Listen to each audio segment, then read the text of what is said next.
როგორ უნდა შევცვალოთ ხელისუფლება? ეს კითხვა მათთან მაქვს, ვინც იგუება იმას, რაც ქვეყანაში დღეს ხდება.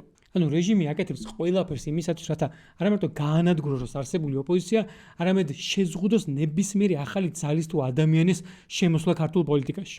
ასეთ გარემოში კი ბუნებრივია, არარეალურია ალტერნატიული ჯანსაღი და რეალურად დამოუკიდებელი ძალის შექმნა. და თუ ასეა, მაშინ რა გამოდის, ანუ უსასრულოდ უნდა იყოს ივანიშვილი ხელისუფლებაში? ანუ იმაზე ხო ყველა ვთანხმდებით, რომ ხელისუფლების ცვლილება აუცილებელია ქვეყნის განვითარებისათვის. კაცობრიობამ ამის გასააზრებლად საკმაოდ გრძელი გზა გაიარა.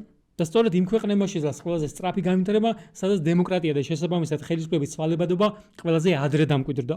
გარდა ამისა, ისტორიის მანძილზე არ არსებობს ავტორიტარი, რომელიც დროთა განმავლობაში უკეთესი გახდა. ყველა მათგანი გამონაკლისის გარეშე ხდება უფრო და უფრო სასტიკი და დაუნდობელი საკუთარი ხალხის მიმართ. რასაც დღეს აკეთებს ივანიშვილის რეჟიმი 10 ან თუნდაც 5 წლის წინ ხომ წარმოუდგენელი იყო. შესაბამისად, თუ თქვენ ოდნავ მაინც იცით ისტორია, ან თუ თუნდაც არ ვიცი, ორველის ცხოველების ფერმა წაგიკითხავთ, თქვენც უნდა გადარდებდეთ ის ფაქტი, რომ ქვეყანას 13 წელია მართავს ადამიანი, რომელიც არ აპირებს ხელისუფლებიდან წასვლას არასდროს.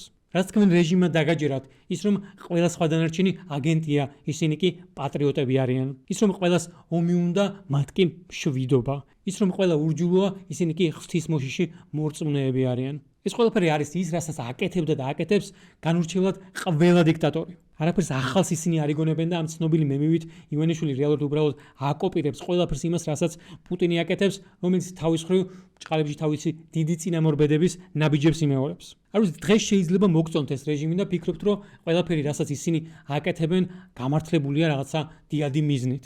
მაგრამ იქნებ ერთ დღეს რაიმე ისეთი გააკეთონ, რაც თქვენც არ მოგეწონებათ, ან თქვენ შვილებს. მაშინ რას იზამთ? როგორ შეცვლით მათ?